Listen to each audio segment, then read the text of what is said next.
ಹರೇ ಕೃಷ್ಣ. ಭಗವದ್ಗೀತೆ ಅಧ್ಯಾಯ 6 ಧ್ಯಾನಯೋಗ. ಶ್ಲೋಕ 1. ಶ್ರೀ ಭಗವಾನುವಾಚ.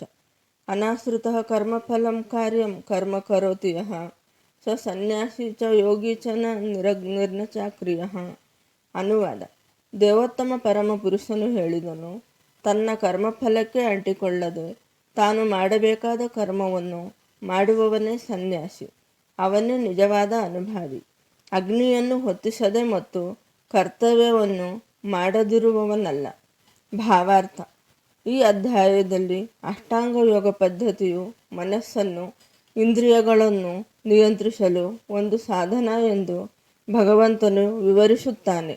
ಆದರೆ ಸಾಮಾನ್ಯ ಜನರಿಗೆ, ಅದರಲ್ಲಿಯೂ ಕಲಿಯುಗದಲ್ಲಿ ಇದನ್ನು ಅನುಷ್ಠಾನ ಮಾಡುವುದು ಬಹಳ ಕಷ್ಟ. ಅಷ್ಟಾಂಗ ಯೋಗ ಪದ್ಧತಿಯನ್ನು ಈ ಅಧ್ಯಾಯದಲ್ಲಿ ಶಿಫಾರಸು ಮಾಡಿದ್ದರೂ ಕರ್ಮಯೋಗವು ಅಥವಾ ಕೃಷ್ಣ ಪ್ರಜ್ಞೆಯಲ್ಲಿ ಕರ್ಮ ಮಾಡುವುದು ಉತ್ತಮ ಎಂದು ಭಗವಂತನು ಒತ್ತಿ ಹೇಳುತ್ತಾನೆ. ಈ ಜಗತ್ತಿನಲ್ಲಿ ಪ್ರತಿಯೊಬ್ಬನು ತನ್ನ ಸಂಸಾರ, ಅದರ ಸಾಮಾನು ಸರಂಜಾಮು ಇದನ್ನು ಪೋಷಿಸಿಕೊಂಡು ಬರಲು ಕೆಲಸ ಮಾಡುತ್ತಾನೆ. ಕೇಂದ್ರೀಕೃತವಾದ ಅಥವಾ ವಿಸ್ತೃತವಾದ ಸ್ವಾರ್ಥ ಮತ್ತು ವೈಯಕ್ತಿಕ ಭೋಗ ಇಲ್ಲದೆ ಯಾರೂ ಕೆಲಸ ಮಾಡುವುದಿಲ್ಲ. ಫಲಾಪೇಕ್ಷೆಯಿಂದ ಕರ್ಮ ಮಾಡದೆ ಕೇವಲ ಕೃಷ್ಣ ಪ್ರಜ್ಞೆಯಿಂದ ಕರ್ಮನಿರತನಾಗುವುದೇ ಪರಿಪೂರ್ಣತೆಯ ಅಳತೆಗೋಲು. ಎಲ್ಲರೂ ಸಹಜ ಸ್ಥಿತಿಯಲ್ಲಿ ಪರಮಪ್ರಭುವಿನ ವಿಭಿನ್ನಾಂಶಗಳು. ಆದುದರಿಂದ ಕೃಷ್ಣ ಪ್ರಜ್ಞೆಯಲ್ಲಿ ಕರ್ಮ ಮಾಡುವುದು ಪ್ರತಿಯೊಬ್ಬ ಜೀವಿಯ ಕರ್ತವ್ಯ. ದೇಹದ ಭಾಗಗಳು ಇಡೀ ದೇಹದ ತೃಪ್ತಿಗಾಗಿ ಕೆಲಸ ಮಾಡುತ್ತವೆ. ದೇಹದ ಅಂಗಾಂಗಗಳು ಸ್ವಂತ ತೃಪ್ತಿಗಾಗಿ ಕೆಲಸ ಮಾಡುವುದಿಲ್ಲ, ಇಡೀ ದೇಹದ ತೃಪ್ತಿಗಾಗಿ ಕೆಲಸ ಮಾಡುತ್ತವೆ. ಹಾಗೆಯೇ ವೈಯಕ್ತಿಕ ತೃಪ್ತಿಗಾಗಿ ಅಲ್ಲದೆ ಪರಮಪುರುಷನಿಗಾಗಿ ದುಡಿಯುವ ಜೀವಿಯೇ ಪರಿಪೂರ್ಣ ಸನ್ಯಾಸಿ, ಪರಿಪೂರ್ಣ ಯೋಗಿ. ಕೆಲವೊಮ್ಮೆ ಸನ್ಯಾಸಿಗಳು ತಾವು ಎಲ್ಲ ಐಹಿಕ ಕರ್ತವ್ಯಗಳಿಂದಲೂ ಬಿಡುಗಡೆಯಾಗಿದ್ದೇವೆ ಎಂದು ಕೃತಕವಾಗಿ ಭಾವಿಸುತ್ತಾರೆ. ಅಗ್ನಿಹೋತ್ರ ಯಜ್ಞಗಳನ್ನು ಬಿಟ್ಟು ಬಿಡುತ್ತಾರೆ. ಆದರೆ ವಾಸ್ತವವಾಗಿ ಅವರು ಸ್ವಾರ್ಥಿಗಳು, ಏಕೆಂದರೆ ಅವರ ಗುರಿಯು ನಿರಾಕಾರ ಬ್ರಹ್ಮನೊಂದಿಗೆ ಒಂದಾಗುವುದು. ಇಂತಹ ಬಯಕೆಯು ಯಾವುದೇ ಐಹಿಕ ಬಯಕೆಗಿಂತ ದೊಡ್ಡದು, ಆದರೂ ಇದರಲ್ಲಿ ಸ್ವಾರ್ಥ ಇಲ್ಲದೂ ಇಲ್ಲ. ಇದೇ ರೀತಿಯಲ್ಲಿ ಎಲ್ಲ ಐಹಿಕ ಕಾರ್ಯಗಳನ್ನು ನಿಲ್ಲಿಸಿ ಕಣ್ಣುಗಳನ್ನು ಅರೆತರೆದು ಯೋಗಾಭ್ಯಾಸ ಮಾಡುವ ಹಠಯೋಗಿಯು ವ್ಯಕ್ತಿಗತವಾಗಿ ತೃಪ್ತಿಯನ್ನು ಬಯಸುತ್ತಾನೆ. ಆದರೆ ಕೃಷ್ಣ ಪ್ರಜ್ಞೆಯಲ್ಲಿ ಕರ್ಮ ಮಾಡುವವನು ಸ್ವಾರ್ಥವಿಲ್ಲದೆ ಪರಮಪುರುಷನ ತೃಪ್ತಿಗಾಗಿ ಕೆಲಸ ಮಾಡುತ್ತಾನೆ. ಕೃಷ್ಣ ಪ್ರಜ್ಞೆಯ ಮನುಷ್ಯನಿಗೆ ತನ್ನ ತೃಪ್ತಿಯ ಬಯಕೆಯೇ ಇಲ್ಲ.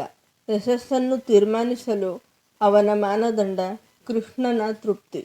ಈ ರೀತಿಯಲ್ಲಿ ಆತನು ಪರಿಪೂರ್ಣ ಸನ್ಯಾಸಿ ಅಥವಾ ಪರಿಪೂರ್ಣ ಯೋಗಿ. ಅತ್ಯುನ್ನತ ಪರಿಪೂರ್ಣ ಸನ್ಯಾಸಿಗಳಾದ ಚೈತನ್ಯ ಮಹಾಪ್ರಭುಗಳು ಈ ರೀತಿಯಲ್ಲಿ ಪ್ರಾರ್ಥನೆ ಮಾಡುತ್ತಾರೆ. ನ ಧನಂ ನ ಜನಂ ನ ಸುಂದರಿಂ ಕವಿತಾಂ ವ ಜಗದೀಶ ಕಾಮಯೇ ಮಮ ಜನ್ಮನಿ ಜನ್ಮನಿಶ್ಚರೆ ಭಗವತಾದ್ ಭಕ್ತಿರ ಹೈತುಕಿ ತ್ವಯಿ. ಸರ್ವಶಕ್ತನಾದ ಭಗವಂತನೇ, ನನಗೆ ಧನ ಸಂಚಯದ ಆಸೆಯಿಲ್ಲ ಅಥವಾ ಸುಂದರಿಯರೊಡನೆ ಸುಖಿಸುವ ಆಸೆಯಿಲ್ಲ. ನನಗೆ ಬಹುಮಂದಿ ಅನುಯಾಯಿಗಳು ಬೇಡ.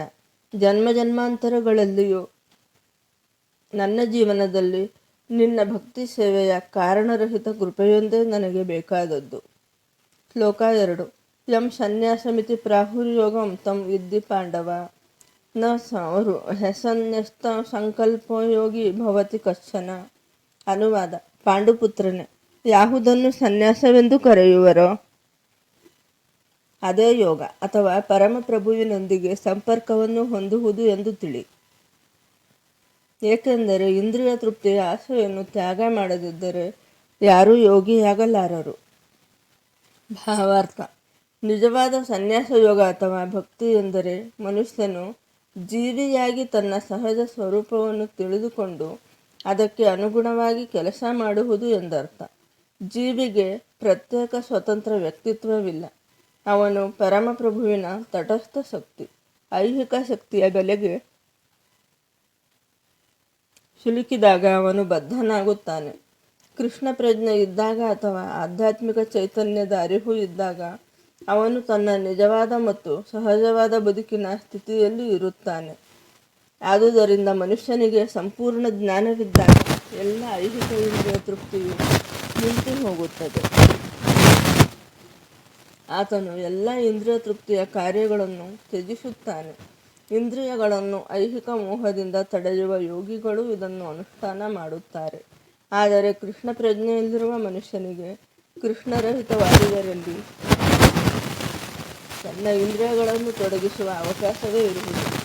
ಆದುದರಿಂದ ಕೃಷ್ಣ ಪ್ರಜ್ಞೆಯಲ್ಲಿರುವ ಮನುಷ್ಯನು ಏಕಕಾಲದಲ್ಲಿ ಸನ್ಯಾಸಿ ಮತ್ತು ಯೋಗಿ. ಜ್ಞಾನ ಮತ್ತು ಯೋಗ ಪ್ರಕ್ರಿಯೆಗಳಲ್ಲಿ ವಿಧಿಸಿರುವ ಪ್ರಕಾರ ಜ್ಞಾನ ಮತ್ತು ಇಂದ್ರಿಯ ನಿಗ್ರಹಗಳ ಉದ್ದೇಶವು ಕೃಷ್ಣ ಪ್ರಜ್ಞೆಯಲ್ಲಿ ತಂತಾನೇ ನೆರವೇರುತ್ತದೆ. ಮನುಷ್ಯನು ಸ್ವಾರ್ಥದ ಕ್ರಿಯೆಗಳನ್ನು ಬಿಟ್ಟು ಬಿಡಲು ಶಕ್ತನಾಗದಿದ್ದರೆ ಜ್ಞಾನ ಮತ್ತು ಯೋಗಗಳು ನಿರರ್ಥಕ. ಎಲ್ಲ ಸ್ವಾರ್ಥ ತೃಪ್ತಿಯನ್ನು ತ್ಯಜಿಸಿ ಪರಮಪ್ರಭುವನ್ನು ತೃಪ್ತಿಗೊಳಿಸಲು ಸಿದ್ಧವಾಗಿರುವುದೇ ಜೀವಿಯ ನಿಜವಾದ ಗುರಿ. ಕೃಷ್ಣ ಪ್ರಜ್ಞೆ ಇರುವ ಮನುಷ್ಯನಿಗೆ ಯಾವುದೇ ಬಗೆಯ ಸ್ವಂತ ಭೋಗದ ಆಸೆ ಇರುವುದಿಲ್ಲ. ಅವನು ಸದಾ ಕಾಲದಲ್ಲಿಯೂ ಪರಮಪ್ರಭುವನ್ನು ತೃಪ್ತಿಪಡಿಸುವುದರಲ್ಲಿಯೇ ನಿರತನಾಗಿರುತ್ತಾನೆ. ಪರಮೋನ್ನತನ ಬಗ್ಗೆ ಏನೂ ತಿಳಿಯದವನು ಸ್ವಂತ ತೃಪ್ತಿಯಲ್ಲಿ ತೊಡಗಬೇಕಾಗುತ್ತದೆ. ಏಕೆಂದರೆ ಯಾರೂ ನಿಷ್ಕ್ರಿಯೆಯ ನೆಲೆಯಲ್ಲಿ ನಿಲ್ಲಲು ಸಾಧ್ಯವಿಲ್ಲ. ಕೃಷ್ಣ ಪ್ರಜ್ಞೆಯ ಅನುಷ್ಠಾನದಿಂದ ಎಲ್ಲ ಉದ್ದೇಶಗಳು ಪರಿಪೂರ್ಣವಾಗಿ ಈಡೇರುತ್ತವೆ. ಶ್ಲೋಕ 3.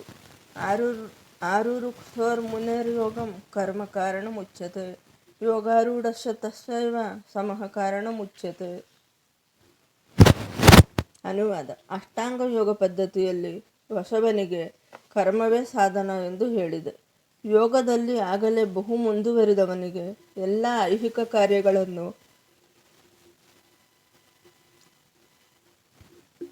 ನಿಲ್ಲಿಸುವುದೇ ಸಾಧನ ಎಂದು ಹೇಳಿದೆ. ಭಾವಾರ್ಥ: ಮನುಷ್ಯನು ಪರಮೋನ್ನತದೊಂದಿಗೆ ಸಂಬಂಧ ಪಡೆಯುವ ಪ್ರಕ್ರಿಯೆಗೆ ಯೋಗವೆಂದು ಹೆಸರು. ಅತ್ಯುನ್ನತ ಆಧ್ಯಾತ್ಮಿಕ ಸಾಕ್ಷಾತ್ಕಾರವನ್ನು ಸಾಧಿಸುವ ಏಣಿಗೆ ಇದನ್ನು ಹೋಲಿಸಬಹುದು.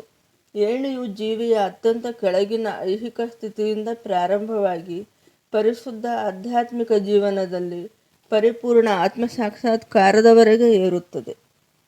ವಿವಿಧ ಎತ್ತರಗಳಿಗೆ ಅನುಗುಣವಾಗಿ ಏಣಿಯ ಬೇರೆ ಬೇರೆ ಭಾಗಗಳಿಗೆ ಬೇರೆ ಬೇರೆ ಹೆಸರುಗಳುಂಟು. ಆದರೆ ಒಟ್ಟಾಗಿ ಇಡೀ ಏಣಿಗೆ ಯೋಗ ಎಂದು ಹೆಸರು. ಇದನ್ನು ಜ್ಞಾನಯೋಗ, ಧ್ಯಾನಯೋಗ ಮತ್ತು ಭಕ್ತಿಯೋಗ ಎಂದು ವಿಂಗಡಿಸಬಹುದು.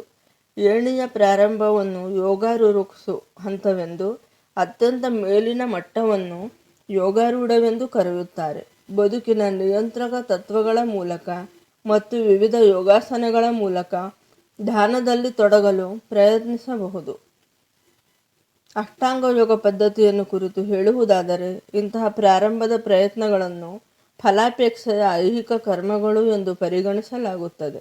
ಇಂತಹ ಎಲ್ಲ ಕಾರ್ಯಗಳು ಇಂದ್ರಿಯ ನಿಯಂತ್ರಣಕ್ಕಾಗಿ ಪರಿಪೂರ್ಣ ಮಾನಸಿಕ ಸಮತೋಲನವನ್ನು ಸಾಧಿಸುವತ್ತ ಕರೆದೊಯ್ಯುತ್ತದೆ.